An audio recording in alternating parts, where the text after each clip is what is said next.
वर्तमान कलाकार संघ तरफ प्रोड्यूसर को संबर्धना करने अनुरोध करुचे।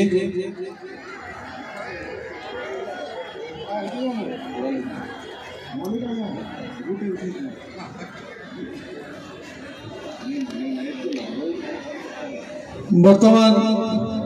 मु आमर जो चकानयन ड्रामा होता